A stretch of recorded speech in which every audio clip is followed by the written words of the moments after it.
Hello dear students, welcome back to my YouTube channel. So dear students, আজি মই তোমালোকৰ লগত গোলাঘাট ডিস্ট্ৰিক্টৰ সেকেন্ড পাৰ্ট লৈছো। ইয়াৰ যেটো ফাৰ্স্ট পাৰ্ট আছিল সাবস্টা কোৱেশ্চন অলৰেডি মই তোমালোকৰ MCQs খিনি দি দিছো। তাৰ পিছৰ যেখিনি 27 পাৰ্ট 45 লৈকে যেখিনি কোৱেশ্চন আছে এই সলিউশন খিনি মই তোমালোকক দিবলৈ ট্ৰাই কৰিম। ওকে, সো তোমালোকে এটা কাম কৰিবা, মই যেখিনি আনসাৰ দিছো তোমালোকক সেইখিনি তোমালোকে যেখিনি কৰি আহিছিলা তাৰ লগত মিলাই লবা, মিলাই পেলাই কিমান স্কোৰ হৈছে তোমালোকে তলৰ কমেন্ট বক্সত দি দিবা। আৰু যদি তোমাৰ লগৰ কোনোবা আছে বেলেগ ডিস্ট্ৰিক্টৰে হোক বা নিজৰ ডিস্ট্ৰিক্টৰে হোক এই ভিডিওটো তোমালোকে শেয়াৰ কৰি দিবা যাতে তেওঁলোকৰো এই ভিডিওটোৰ থ্ৰুদি HSLC 2025 ৰ যেটো एग्जाम আছে তাতো হেল্প হৈ যায়। ওকে, গতিকে আহা দেৰি নকৰি ভিডিওটো আমি আৰম্ভ কৰো। সো আজি first question means question number 27 টো আমি লৈছো কি দি আছে চাবা তোমালোকে।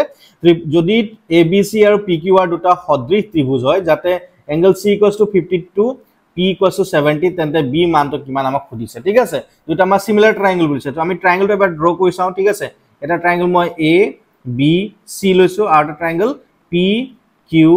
R লৈছো। ঠিক আছে, সো আমাক কৈছে যে C = কিমান কলে 52 ডিগ্ৰী হয়নে, এটো 52 আকৌ এংগল P টো কলে আমাৰ 70 ডিগ্ৰী হয়নে। তাছত আমি এংগল B টো লিয়াব লাগে। এতিয়া চাবা তোমালোকে দুটা ট্ৰায়াঙ্গল যেটো সিমিলাৰ হয়, সো এংগল P টো আমাৰ যদি 70 হয় এংগল A টো আমাৰ কি হৈ যাব 70 ডিগ্ৰী হ'ব মানে এংগল C টো আমাৰ অলৰেডি 52 আছে। আমি এংগল B টো আমি এংগল সাম প্ৰপাৰ্টি মতে আমি লিয়াব পাৰো বিকজ আমি জানো যে A + B + C যদি আমি কৰি দিও কিমান আছে 180 ডিগ্ৰী হয়নে। এটা যদি B টো ৰাখি দিও যদি আমাক B টো লাগে তো এটা কি কৰিম আমি 180 ডিগ্ৰী পৰা আমি A আৰু C টো মাইনাস কৰি দিম। ঠিক আছে, এই ভ্যালু খিনি পাতি দিও 180 পৰা আমাৰ কি A ভ্যালু 70 ডিগ্ৰী আৰু C ভ্যালু কিমান আছে 52 ডিগ্ৰী হয়নে। সো কি হ'ব 180 ডিগ্ৰী মাইনাস এই 70 + 52 কইলে কি হ'ব 2 এটো হাতে পাছে 12 হয়নে 122 ডিগ্ৰী। সো সাবট্ৰেক্ট কইলে 0 এটো হ'ব 8 হয়নে, ইয়া থাকিব 7 7 - 2 কইলে থাকিব 5 অৰ্থাৎ 58 ডিগ্ৰী অপচন বি টো আমাৰ শুদ্ধ। ঠিক আছে, নেক্সট কোৱেশ্চন চাবা 28 টো কি দিয়া আছে, সকলোবোৰ বৃত্তই সদৃশ কিন্তু সৰ্বসম নহয়। All circles are similar but not congruent. Yes, it is true হয়।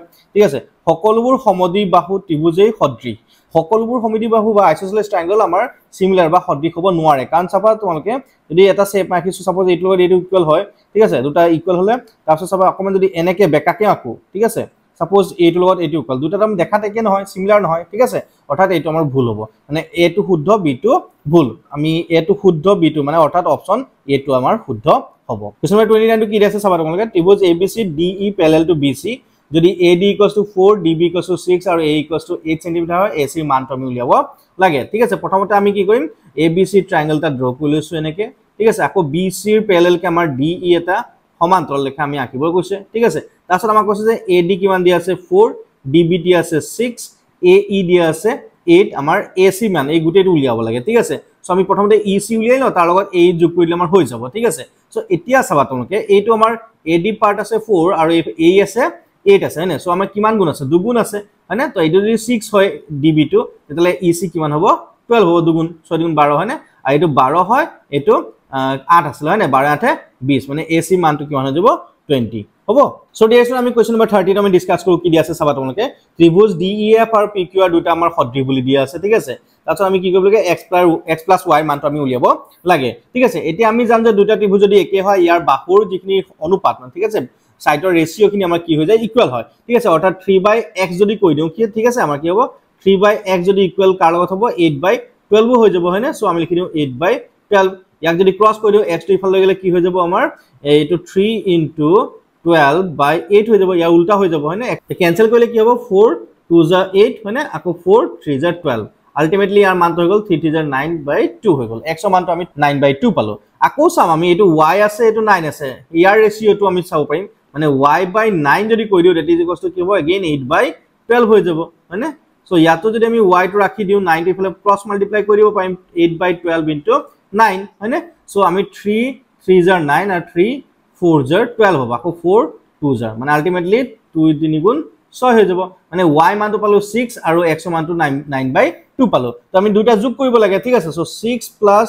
9/2 এটা এড কৰিলে এলসিএম যদি আমি 2 হয় 2 * 6 = 12 12 * 9 হৈ যাব আমাৰ 21 21/2 আৰু 21/2 যদি আমি হৰণ কৰি দিও কিমান হ'ব 10.5 হ'ব, অৰ্থাৎ ইয়াৰ শুদ্ধ উত্তৰটো হ'ব অপচন ডি। সো আমি কোৱেশ্চন নম্বৰ 31 টো কৈ চাও কি দি আছে চাবা তোমালোকে, ত্ৰিভুজ ABC ৰ D আৰু E ক্ৰমে AB আৰু AC ৰ মধ্যবিন্দু মানে DE = BC মান কিমান হ'ব বুলি আমাক কৈছে। এটা ত্ৰিভুজ এটা আঁকি লও, এইটো ABC হয়নে, আকৌ আমাক কৈছে AB বিন্দুত মধ্যবিন্দুটো কি বুলি কৈছে D কৈছে আৰু AC টো E বুলি কৈছে। ঠিক আছে, সো DE আৰু BC ৰ ৰেশিও কি বুলি কৈছে, আমি জানো যে যদি আমাৰ মিড পইণ্ট হ'ব যেটো আসলে যদি এই দুটা ডি আৰু ই আমাৰ মিড পইণ্ট হয় তাৰ জইনিং লাইনডাল কি হ'ব BC আমাৰ কি হয় হাফ হৈ যায় হয়নে সো 1/2 তো ৰেশিও 1/2 ক'ত আছে এইটো আছে অপচন সি টো আমাৰ শুদ্ধ হ'ব সো দেখুন আমি কোৱেশ্চন নম্বৰ 32 ডিসকাস কৰো কি দি আছে চাবা তোমালোকে এখন drone a twice x, y বিন্দুৰ পৰা সৰলৰৈখিক পথেৰে b -x thrice y বিন্দুলৈ উৰাবলৈ লোৱা হয় যদি উৰণ পথৰ মধ্যবিন্দু 1,2 হয় তেন্তে a ৰ পৰা b লৈ যাবলৈ কিমান দূৰ অতিক্ৰম কৰিব লাগিব বুলি কৈছে ঠিক আছে মানে দুটা বিন্দু দিয়া আছে এটা পইণ্ট ইয়াত দিয়া আছে এটা পইণ্ট ইয়াত দিয়া আছে ঠিক আছে দুটা a b ইয়াত মিড পইণ্ট যদি হয় এটো পইণ্ট ঠিক আছে সো মিড পইণ্টৰ ফৰ্মুলাটো আমি কি লিখিব পাৰো x1 + x2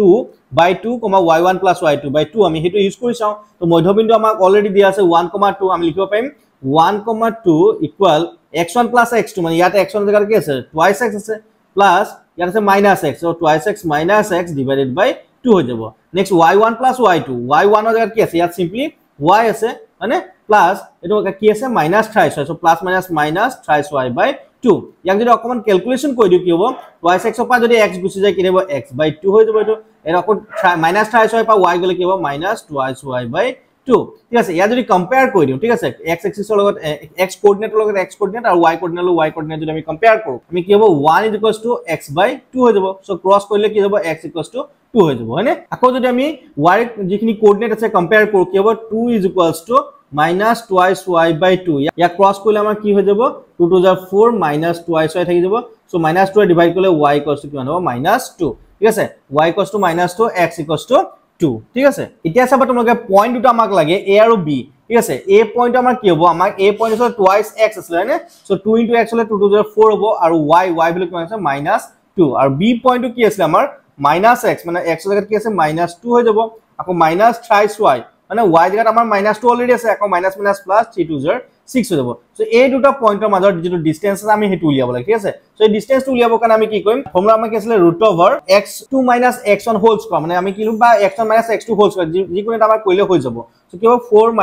- plus 2 whole square plus আমাৰ কি হ'ব এটো -2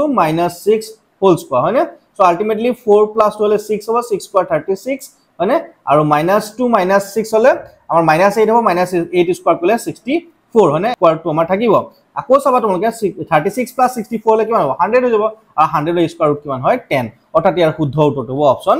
এ 10 ইউনিট সো ডিয়াৰছন কোৱেশ্চন নম্বৰ 33 আমাক কি দিছে চাবা উক্তি বা এছাৰশনটো আমাক কি দিছে p1 - 1 q 0,1 আৰু r -1 - k একৰেখীয় হলে k = -3 হ'ব বুলি কৈছে মানে কোলিনিয়াৰ হলে k = -3 সো কোলিনিয়াৰ কেতিয়া হয় যেতিয়া নেকি আমাৰ এৰিয়াটো = 0 হয় ঠিক আছে সো এৰিয়া আমি কেনেকৈ উলিয়াইছিলো half x1 * y2 - y3 means x1 ৰ জায়গাত কি আছে 1 y2 মানে কি আছে 1 মাইনাস আকৌ আমাৰ এটো কি y3 আছে মাইনাস কি সো মাইনাস প্লাস k হৈ যাব হয়নে তাৰছত আকৌ চাবা তোমালোকে প্লাস x2 জায়গাত কি আছে 0 তো 0 লগে আমি g মাল্টিপ্লাই কৰো আমি এটো 0 হৈ যাব নহয় জানো নেক্সট কি আছে x জায়গাত -1 সো প্লাস মাইনাস ইনটু আমাৰ কি হ'ব y1 - y2 y1 মানে -1 হ'ব ঠিক আছে that is equals to 0 calculation কৰিলে কি হৈ যাব আমি ভিতৰত থাকিব 1 + k টো যেনেকৈ আছে তেনেকৈ আমাৰ থাকি যাব ঠিক আছে নেক্সট এটো চাবা -1 হলে -2 হ'ব আকৌ -2 লগত যদি -1 মাল্টিপ্লাই কৰো কি হৈ যাব +2 that is equals to 0 so 1/2 দি ফলে মাল্টিপ্লাই কৰিলে 0 হৈ যাব আমি থাকি যাব k + 3 = 0 আলটিমেটলি k = কিমান হৈ যাব -3 অৰ্থাৎ আমাৰ যেটো উক্তি আছে এটো আমাৰ শুদ্ধ আছে ঠিক আছে তাৰপিছত চাও ৰিজনটো কৈছে তিনিটা বিন্দু একৰেখীয় হলে বিন্দু কেইটা গঠন কৰা ত্ৰিভুজৰ কালি শূন্য হয় ঠিক আছে মানে এটো আমাৰ ৰিজনটো আমাৰ শুদ্ধ অৰ্থাৎ অপচন এ টো আমাৰ শুদ্ধ হ'ব a and r both are true r is correct explanation of a ঠিক আছে এটো আমাৰ শুদ্ধ হ'ব সো নেক্সট কোৱেশ্চন চাও কোৱেশ্চন নম্বৰ 34 টো আমাক কি দি আছে 34 মূল বিন্দুৰ হৈতে যিকোনোটা বিন্দু x1 y1 আৰু x2 y2 এ গঠন কৰা ত্ৰিভুজটোৰ কালি হ'ব ঠিক আছে সো ত্ৰিভুজৰ কালি হ'ব কাৰণে আমাৰ তিনটা পইণ্ট লাগে হয়নে সো এটা পইণ্ট x1 y1 বুলি দি আছে x2 পইণ্ট y2 বুলি সেকেন্ড পইণ্ট দি আছে আৰু থাৰ্ড পইণ্টটো মই ললো 0,0 ঠিক আছে সো 0,0 ললে আমি কি কৰিম আমাৰ যেটো অলপ আগতে আমি এৰিয়া ফৰ্মুলাটো কৈছিলো এৰিয়া ফৰ্মুলাটো কলে কি আছিল নৰমালি আমাৰ আহিব 1/2 ঠিক আছে সো ইয়াত আমি x1 কি আছিল y2 - y3 সো y2 আহিব -y3 জায়গাত কি আছে এটো 0 আছে মানে তাৰপিছত প্লাস x2 y3 মানে y3 জায়গাত আকৌ আমাৰ 0 আছে 0 - y1 হ'ব y1 কি আছে আমাৰ এটো সিম্পলি y1 আছে মানে আকৌ প্লাস x3 কা 0 আছে সো 0 লগত আমি g মাল্টিপ্লাই নকৰো কি এটো 0 হৈ দিব মানে অকল a পাৰ্টটো কৰিলে আমাৰ হৈ যাব ঠিক আছে so that is equals to 1/2 এটা আমি কি কৰিম x1 আৰু y2 মাল্টিপ্লাই কৰি means x1 y2 এ থাকিব ঠিক আছে আকৌ এটো সিম্পলি মাইনাস y1 আছে হয় না এটো x2 আছে সো মাইনাস x2 y1 যতে থাকিব আমাৰ হেতু শুদ্ধ হ'ব অৰ্থাৎ অপচন B2 আমাৰ শুদ্ধ ঠিক আছে সো নেক্সট কোৱেশ্চন নম্বৰ 35 তো আমাৰ কি দিছে চাবা এটা বিন্দু p x, y A a 1,2 আৰু b 7,10 বিন্দু সংযোগী ৰেখাখণ্ডক 2:3 অনুপাতত ভাগ কৰে দুজন ছাত্ৰ रोहन আৰু रोहिते p স্থানাঙ্ক নিৰ্ণয় কৰিবলৈ দুটা পদ্ধতি ব্যৱহাৰ কৰে रोहনৰ পদ্ধতি কি কৈছে p স্থানাঙ্ক নিৰ্ণয় কৰিবলৈ তেওঁ বিভাজন সূত্ৰ ব্যৱহাৰ কৰে এটো ঠিকই আছে বিভাজন সূত্ৰৰ থ্ৰুদি আমি ইয়াক কৰিব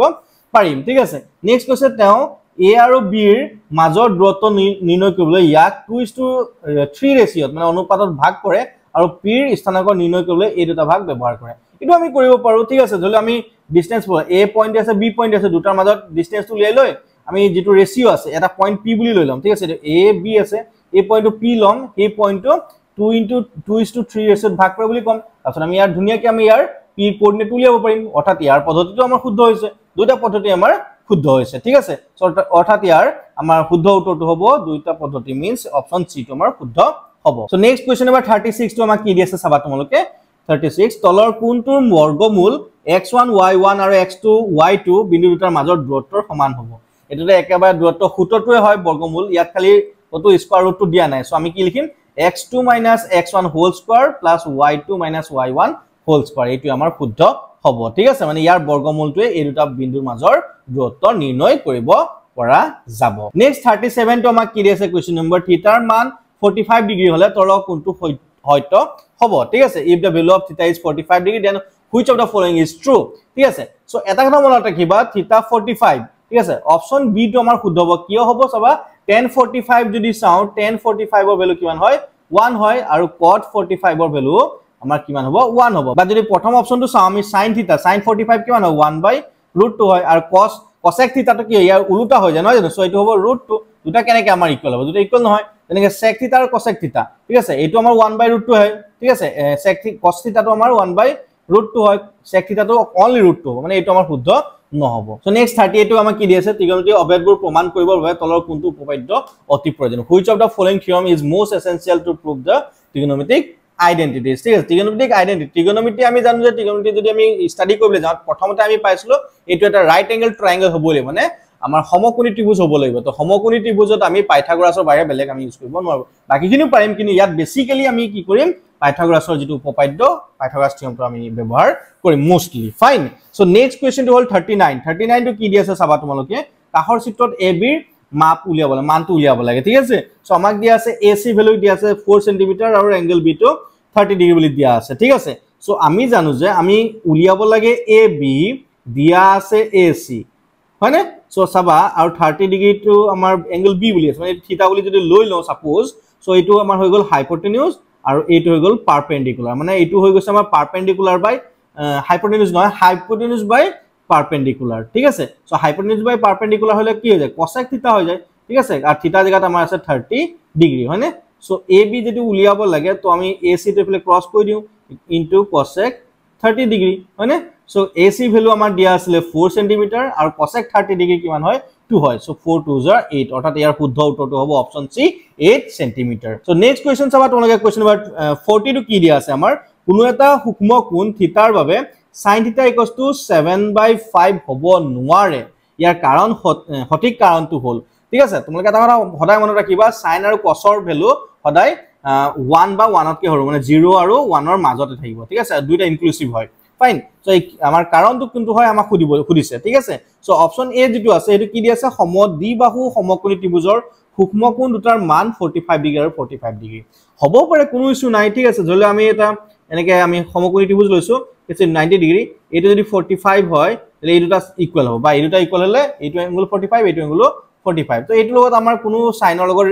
কানেকশন তেনেকা বৰ বিশেষ নাই নেক্সট আছে ত্ৰিভুজৰ যিকোনোটা বাহুৰ যোগফল তৃতীয় বাহুতকৈ ডাঙৰ এটো আমাৰ সমকোণী ত্ৰিভুজ হওক বা নহওক যদি ত্ৰিভুজ এটা হয় তেতিয়ালে এইটো ধৰ্ম আমাৰ হ'বই লাগিব তো এইটো লগত বৰ বিশেষ আমাৰ এফেক্ট নকৰে নেক্সট চাও সমকোণী ত্ৰিভুজৰ অতিভুজডাল দীৰ্ঘতম বাহু হা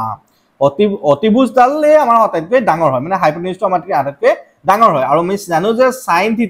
= perpendicular by hypotenuse মানে আমাৰ hypotenuse তলত থাকিব আৰু তলৰটো সদায় ডাঙৰ হ'ব ঠিক আছে সো অৰ্থাৎ আমাৰ কি হৈছে ওপৰটো ডাঙৰ হৈছে সো এটা আমাৰ উল্টা হৈ গ'ল ঠিক আছে অৰ্থাৎ আমাৰ শুদ্ধ অপচনটো হ'ব অপচন সি সো তাৰ মিনিংটো হৈ গ'ল যে sin θ ভ্যালু কেতিয়াও 7/5 হ'ব নহয় সো অৰ্থাৎ অপচন সি টো আমাৰ শুদ্ধ হ'ব সো নেক্সট কোৱেশ্চন নম্বৰ 41 টো কি দি আছে চাবা তোমালোকে উক্তিটো দি আছে ত্ৰিভুজ ABC ৰ এংগল B = 90 ডিগ্ৰী আৰু tan A = 1 হলে ত্ৰিভুজটো সমদ্বিবাহু ত্ৰিভুজ এতিয়া চাবা আমি অলপ আগতে কৰি আহিলো tan A ঠিক আছে tan A হলে আমি জানো যে কি হয় perpendicular by base P by B হয় ঠিক আছে সো P by B এটা ধৰিলো আমি এটা ত্ৰিভুজ আঁকিছো ঠিক আছে সো আমি যদি এটো এংগল হয় এটো থিতা হয় যে 90 ডিগ্ৰী ঠিক আছে সো এটো হৈ যাব আমাৰ হাইপোটেনিউজ আৰু যদি আমি থিতা লওঁ থিতা হলে এটো হলো বেস আৰু এটো হৈ যাব পাৰপেন্ডিকুলাৰ ঠিক আছে সো এতিয়া চাবা যদি হে আমাৰ এই tan A এৰ জায়গাত আমাৰ 1 আছে মানে P by B জায়গাত যদি 1 কৰো আলটিমেটলি কি হ'ব P = B হৈ যাব পাৰপেন্ডিকুলাৰ আৰু বেস দুটা ইকুয়াল হৈ যাব সো দ্যাট মিন্স আমাৰ কি হৈ গল সমদ্বিবাহু ত্ৰিভুজ হৈ গল ঠিক আছে তাৰ ৰিজন দিছে কোনো ত্ৰিভুজৰ এটা সূক্ষ্ম কোণৰ টেনজেন্ট অনুপাত হল ত্ৰিভুজটোৰ অতিভুজ আৰু ভূমিৰ অনুপাত তো ৰিজনটো আমাৰ দিয়া আছে tangent ratio of an acute angle right angle triangle is the ratio of hypotenuse and the base it is false means আমাৰ উক্তিটো শুদ্ধ হ'ব এছাৰশন শুদ্ধ হ'ব বাট আমাৰ ৰিজনটো শুদ্ধ নহব অৰ্থাৎ অপচন সি টো আমাৰ শুদ্ধ হ'ব তো নেক্সট কোৱেশ্চন নম্বৰ 42 টো কি আমাৰ কি দিয়া আছে চাবা তোমালোকে cos θ = 3/sin হলে cos θ / 1 - sin square θ ৰ ভ্যালু উলিয়াব লাগে ঠিক আছে সো আমি চাও cos θ / 1 - sin square θ আৰু আমি জানো যে 1 - sin square θ ৰ ভ্যালুটো হৈ গল আমাৰ cos square θ আৰু ওপৰত আছে এটা আমাৰ cos θ হয়নে সো এটা cos θ ক্যান্সেল যাব মানে 1/cos θ হয়নে সো cos θ ভ্যালু আমাৰ কিমান আছে 1/3/7 হয়নে সো আলটিমেটলি উল্টা কইলে হ'ব 7/3 যত আছে অপচন এ টো শুদ্ধ হ'ব সো নেক্সট 43 টো আমাৰ কি কৰিম চাবা তোমালোকে যদি আলফা আৰু 1/α এটা বহুপদ twice x² - x + 8k এর শূন্য তেন্তে k এর মানটো আমি উলিয়াব লাগে ঠিক আছে সো আমি কি কৰিম ইয়াৰ যিখিনি শূন্য আছে বা আমি 0 আছে 0 খিনি প্ৰডাক্ট খিনি কি কইলো আমি আলফা * 1/α এটো আমি কব পাৰো c/a ঠিক আছে সো আলফা * 1/α আলটিমেটলি ক্যান্সেল কৰিলে 1 থাকিব আৰু c ভ্যালু কি আছে আমাৰ 8k আছে হয়নে সো 8k a ভ্যালু আছে 2 হল সো ক্যান্সেল কৰিলে আমাৰ এটো 4 আলটিমেটলি কিমান থাকিব 4k = 1 আলটিমেটলি k = কি হ'ব 4 টো ডিভাইড কৰিলে 1/4 কত আছে অপচন বি টো আমাৰ শুদ্ধ হ'ব সো নেক্সট আবাৰ তোমালোকে x² - 6x + 9 ৰ উৎপাদক কিটা হল সো এটো আমি উৎপাদক বিশ্লেষণ পদ্ধতিও কৰিব পাৰো এটো আমি বৰ্গ যেটো আমাৰ স্কয়াৰ মেথড ফৰ্মুলা আছে স্কয়াৰ ফৰ্মুলাটো আমাৰ পৰি গৈছে সো স্কয়াৰ ফৰ্মুলাটো সাধাৰণতে আমাৰ ইজি হয় কি হ'ব x² - 2 * x * 3 + 3 স্কয়াৰ আমি লিখিব পাৰিম বিকজ x স্কয়াৰ ঠিক আছে 2 * 3 = 6 6x হৈ গল আৰু 3 স্কয়াৰ কৰিলে এটো 9 হ'ব অৰ্থাৎ ই হৈ যাব আমাৰ x - 3 হোল স্কয়াৰ হয়নে সো ইয়াক আমি দুবাৰ লিখি দিলে কি হ'ব x - 3 * x - 3 অৰ্থাৎ শুদ্ধ উত্তৰটো হ'ব আমাৰ option B so next question চাবা তোমালোকে কি দিয়া আছে 3 to the power n minus 3 to the power n minus 1 divided by 3 to the power n minus 1 or value কি হ'ব সো ইয়াক যদি আমি কৰি চাও কি হ'ব 3 to the power n in minus 3 to the power n minus 1 by 3 to the power n minus 1 আছে হয়নে সো ইয়াক যদি অকমান ভাঙি লও যেটো আমাৰ 3 to the power n আছে থাকক এই 3 to the power n minus 1 টো লিখিব পাৰিম আমি minus 3 to the power n by 3 লিখিব পাৰিম তলৰটোক আমি তেনেকৈ লিখিব পাৰিম 3 to the power n by 3 এটা কি কৰিম এই যেটো 3 আছে আমি ওপৰলৈ লৈ যাও আৰু ওপৰ থাকিব আমাৰ 3 to the power n minus 3 to the power n by 3 হয়নে by 3 to the power n এতিয়া আমি কি কৰিম এই 3 টো থাকক এই 3 to the power n দুইটাৰ পৰা আমি কমন লৈ লওঁ 3 to the power n common ললে ইয়াত থাকিব 1 minus 1 by 3 by 3 to the power n so এই 3 by 3 cancel হল এই 3 যদি মাল্টিপ্লাই কৰো 3 1 * 3 হৈ যাব minus 3 into 1 by 3 হলে 1 মানে 3 টি ক্যান্সেল যাব তো 3 minus 1 কইলে হ'ব 2 অৰ্থাৎ ইয়াৰ শুদ্ধ উত্তৰ হ'ব option C 2 so dear students Golaghat ডিস্ট্ৰিক্টৰ যিখিনি 45 এমসিকিউজ আছিল এইখিনি মই আজি শেষ কৰিছো দুটা পাৰ্টত শেষ কৰিছো মই ফাৰ্স্ট পাৰ্টটো অলৰেডি আগৰ ভিডিঅত মই দি থৈছো আৰু সেকেন্ড পাৰ্টটো তোমালোকে অলৰেডি চাইছে যদি এতিয়ালৈকে তোমালোকে ফাৰ্স্ট পাৰ্টটো চোৱা নাই তোমালোকে ডেসক্ৰিপচনত দিয়া আছে লিংকটো যেটো প্লেলিষ্ট আছে তাত গৈ তোমালোকে চাব পাৰিবা ঠিক আছে আৰু যদি তোমালোকে ভিডিঅটো ভাল পালা লাইক কৰি দিবা আৰু সাবস্ক্ৰাইব কৰিবা মোৰ চেনেলটো এনেকা ধৰণৰ ভিডিঅ পাই থাকিবা আৰু কেনেকুৱা পালা তোমালোকে কমেন্ট বক্সত দিবলৈ নাপাহৰিবা আজি ভিডিঅটো আমি ইমানতে শেষ কৰিছো thank you have a nice day